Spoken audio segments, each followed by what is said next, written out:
Madame Romansky? Madame Elena Romansky? Mais qui êtes-vous? Que me voulez-vous? Excusez-moi de vous déranger, madame. Je m'appelle Kate Walker. Je viens de la part de Frank Malkovich.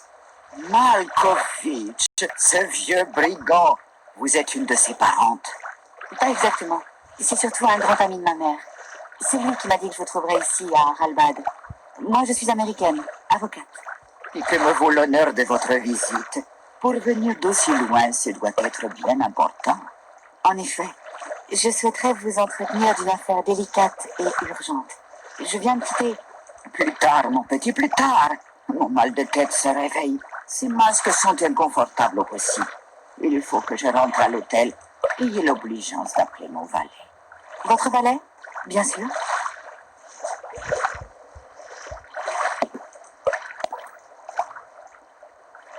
Vous ici? Comment avez-vous osé? Veuillez immédiatement quitter ces lieux. Je vous en prie. Il fallait absolument que je rencontre... Madame Romansky, je suis désolé. Cette femme s'est introduite ici en fraude, malgré mon extrême vigilance. Mais cela ne se reproduira plus. Je vais la chasser sur le champ. J'espère qu'elle ne vous a pas importuné. Laissez, mon cher Félix. Tout va bien. Cette jeune femme est mon invitée. Votre invité? Mais ce n'est pas possible. Cette malotrue ne vous connaissait pas il y a encore quelques heures. Taisez-vous, Félix, avant que vos propos ne deviennent insultants. Madame Romansky, laissez-moi quand même vous dire que cette personne a essayé de saccager la fontaine de... Il suffit maintenant. Je désire que mademoiselle Walker soit traitée comme mon amie. Me suis-je bien fait comprendre, monsieur Smith-Nana? C'est parfaitement clair, Madame Romansky. Veuillez, je vous prie, accepter toutes mes excuses. C'est bien, Félix. Allez donc maintenant.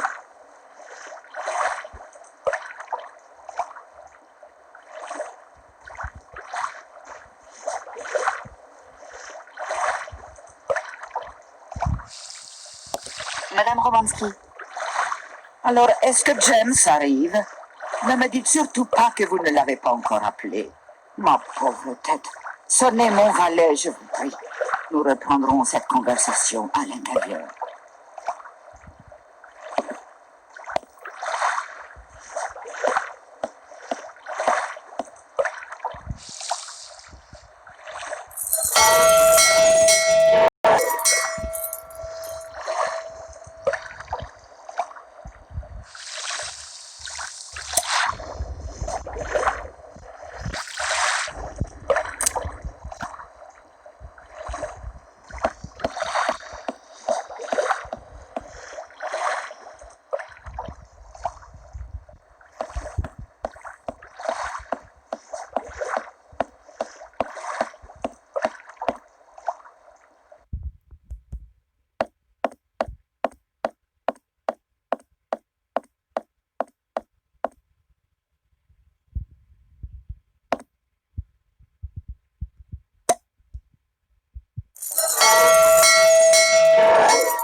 Inutile de m'encombrer.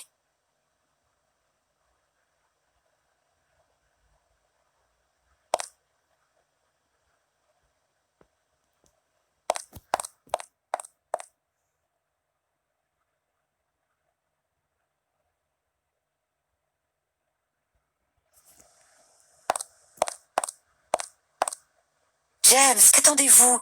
Ne me dites pas que vous n'avez pas entendu la cloche cette fois. Effectivement, la cloche a sonné. Il y a beaucoup de vent, n'est-ce pas? Oui, il souffle énormément. Mais quel est le rapport?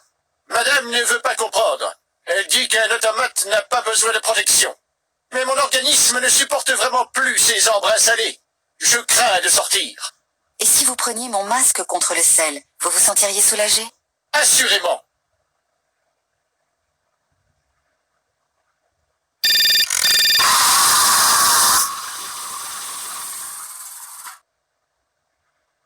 Kate! Alors, tu l'as rencontrée, ta fameuse Elena? Comment est-elle?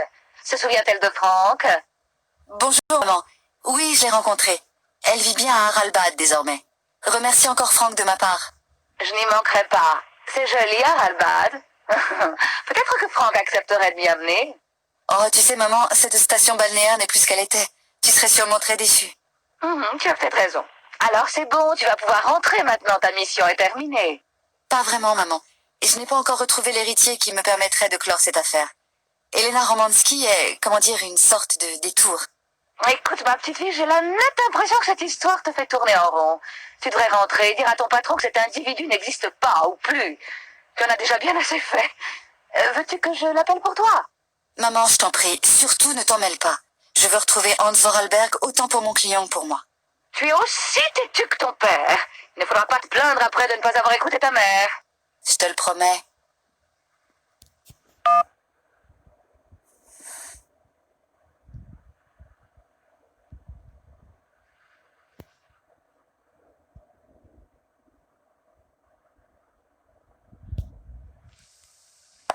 C'est un grand honneur de faire votre connaissance, Madame Romanski.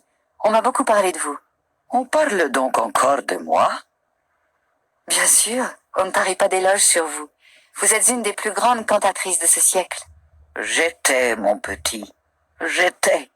Quel est donc le motif de votre visite? Vous arrivez quelques 10 ans trop tard, mon petit. Et comment va ce cher Franck? Je lui en veux encore un peu de nous avoir quittés pour faire carrière en Amérique. Sans vouloir vous vexer, j'ai toujours suspecté les cow-boys de ne rien entendre à la grande musique. Comme je vous le disais, je suis avocate. Et pour tout vous avouer, je m'y connais assez peu en musique classique. Mais Monsieur Borodine et Monsieur Malkovich m'ont vraiment donné envie de vous entendre. Quel amour! Vous entendez, James? On m'aime encore de l'autre côté de l'Atlantique. Je crois qu'il ne chante plus beaucoup maintenant. Il participe surtout à des galas de charité. Il m'a chargé de vous transmettre toute son amitié. Et l'autre, monsieur? Comment dites-vous? Borodine? Je le connais. Oui, vous avez chanté jadis à Komkolsgrad. Un récital exceptionnel, si j'en crois son directeur. Si vous saviez comme il en garde un souvenir ému, lui aussi vous adore encore. L'idée de revoir un de mes plus fidèles admirateurs est bien sûr séduisante. Oh, mais avec cette voix, il n'en est pas question. L'affaire juridique dont je m'occupe en ce moment m'a entraîné à rencontrer Monsieur Sergei Borodine, le directeur du complexe industriel de Komkolsgrad, situé un peu plus au nord-ouest d'ici. Je me souviens de cette usine. Un endroit bien lugubre. Elles le furent toutes, d'ailleurs. Madame Romanski, ce Monsieur Borodine est l'un de vos fervents admirateurs. Son plus grand rêve serait que vous acceptiez de venir chanter là-bas pour lui. Chanter? Mais ma pauvre fille, je ne chante plus depuis longtemps. La voix, c'est comme le reste. Avec le temps, elle se fane. Vous exagérez. Vous avez encore une très belle voix, j'en jurerais volontiers. Oh, vous êtes charmante, mademoiselle. Mais moi, je ne suis pas sénile. J'accepte la réalité. Non, décidément, chanter aujourd'hui ne m'est plus possible. Madame Romanski, comprenez bien que je ne serais jamais venue jusqu'ici vous déranger si je n'avais pas réellement besoin de votre aide. Je comprends, mon petit, mais ma santé ne me permet plus de chanter. J'en suis la première désolée. C'est étrange. J'ai comme l'impression que Hans Vorarlberg est venu un jour ici. Vous connaissez Hans Vorarlberg? Non, pas exactement. C'est la personne que je recherche pour régler mon affaire de succession. Mais à force de suivre sa trace, de fouiller son passé, il est devenu une sorte d'ami intime. Vous l'avez connu, vous, n'est-ce pas? Si j'ai connu Hans Vorarlberg? Vous entendez, James? Si nous avons connu Hans, mon Hans. Oh mon Dieu, que devient-il? Où est-il? Pour une question, c'est une surprenante question, madame. Oh, je suis désolée, mais je ne sais pas. C'est précisément le but de ma mission, trouver Hans Vorarlberg. C'est pour ça qu'il est impératif que je puisse récupérer mon train bloqué à Komkolsgrad. Sans ce train, il vous est donc impossible de le retrouver? Vous comprenez, cette locomotive est l'une de ses dernières inventions, ainsi qu'Oscar, l'automate conducteur. Et je suis persuadée que c'est eux qui me mèneront à lui. Vous entendez, James? Oh, il y a si longtemps que j'espère ces retrouvailles chères à mon cœur. Il faudrait que je puisse rechanter. Oh, si j'étais à Paris, Je commanderai à ce vieux George le cocktail miraculeux dont il a le secret. N'est-ce pas, James? Vous m'avez souvent raconté cette anecdote, madame. Sans cette fameuse boisson, votre tour de chant en France aurait été probablement annulé. Je ne comprends pas. Une histoire extraordinaire, mon petit. C'était en décembre. Il faisait terriblement froid et humide. Je devais interpréter Tatiana le soir même à l'opéra. Depuis le matin, j'étais aux prises avec une terrible extinction de voix. Aucun médicament n'arrivait à me soulager. Je ne sais plus comment Georges, le barman de l'hôtel Meurice, a eu vent de mon malheur. Il m'a apporté un cocktail de son invention, une étrange boisson à la vérité. Mais ce fut le miracle. Ce breuvage me rendit la voix instantanément. C'est fantastique. Nous l'avons, la solution. Nous allons vous préparer ce cocktail. Ma pauvre enfant, c'est impossible. Georges ne m'a jamais révélé la composition de ce breuvage. Il adorait le statut irremplaçable que lui conférait son secret de fabrication. Ce Georges va me l'avouer à moi. Il ne connaît pas encore mon pouvoir de persuasion.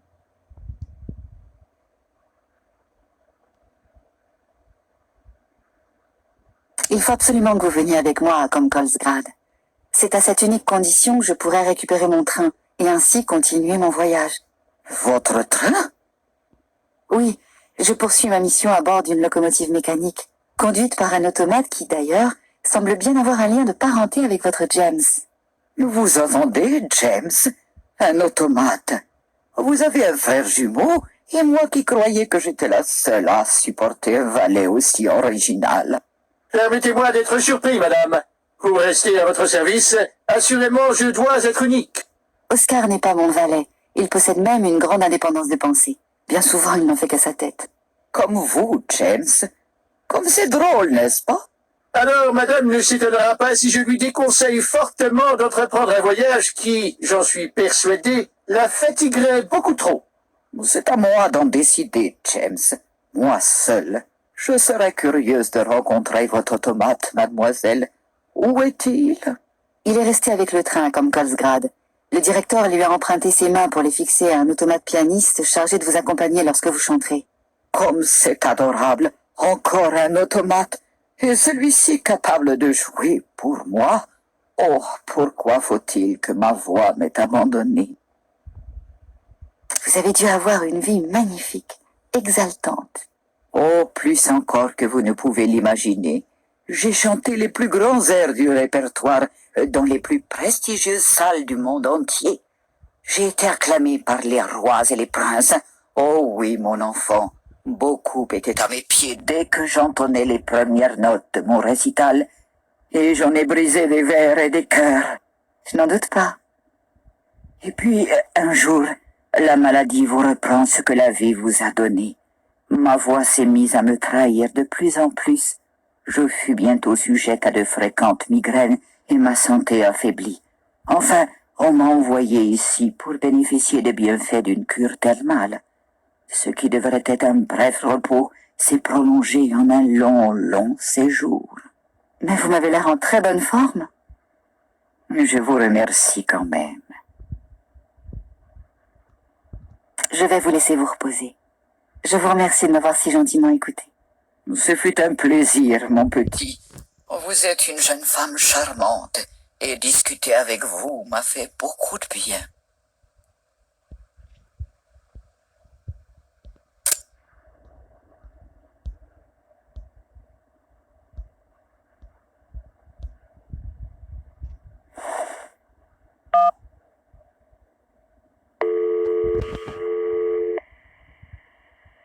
Allô, l'hôtel Meurice? La réception, j'écoute. Je voudrais parler à Monsieur Georges. Il est barman dans votre établissement. Je vous passe le bar, ne quittez pas.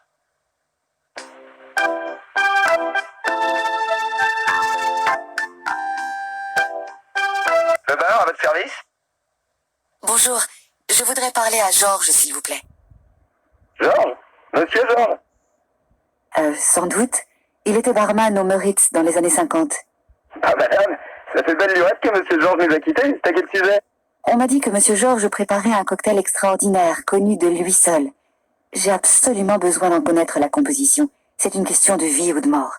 Moi, je veux bien vous aider, madame. Mais vieux Georges, vous pensez, il en connaissait plein de cocktails. C'est un sacré barman, une sacrée réputation. Il nous a laissé toutes ses recettes avant de partir. Lequel cherchez-vous exactement? Je ne sais pas. Il y en a beaucoup, dites-vous? Ah bah oui. Il y a le Paris Pékin, l'Enigma, le Baïkal, le Blue Elena, le Radan. Elena. Oui, c'est ça. Le Blue Elena. Bon, je regarde. Alors, le Blue Elena, voyons. Une dose de vodka, une dose de curaçao bleu, une dose de miel d'acacia liquide, un doigt de jus de citron et de la glace. On brasse le tout et hop. C'est parfait. Je vous remercie, monsieur. Votre aide m'a été infiniment précieuse.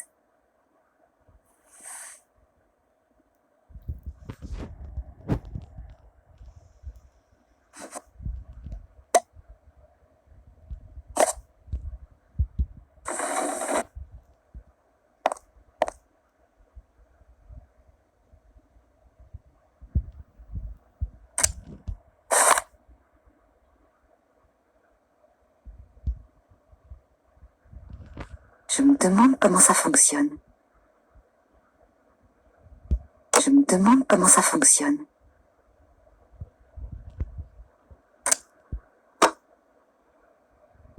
Je me demande comment ça fonctionne. Je me demande comment ça fonctionne.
Ça ne semble pas fonctionner.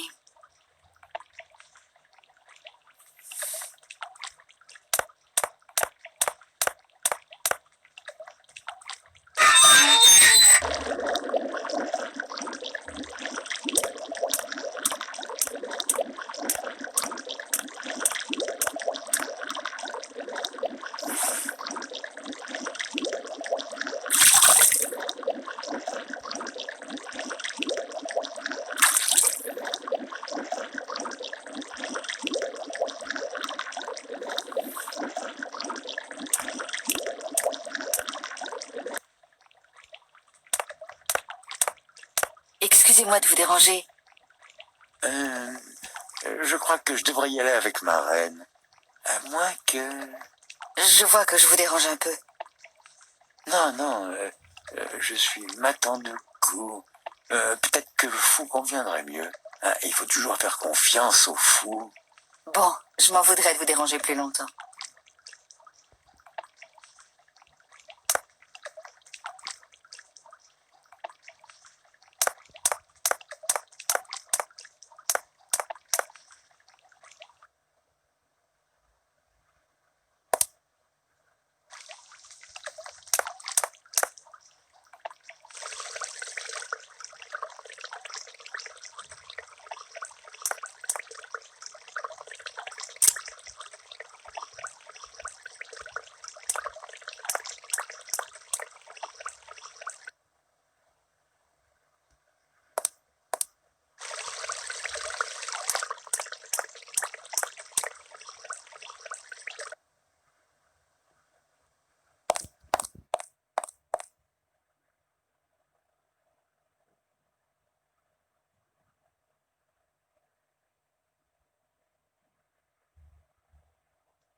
Oh, mais qu'est-ce que c'est que ce breuvage?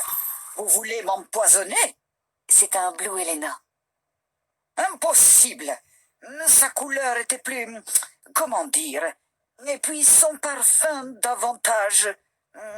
vous comprenez? Et sa consistance aussi... moins... enfin, une chose est sûre, ceci n'est pas un Blue Helena. Faites un effort, mon petit. Bon, je vais essayer un autre mélange.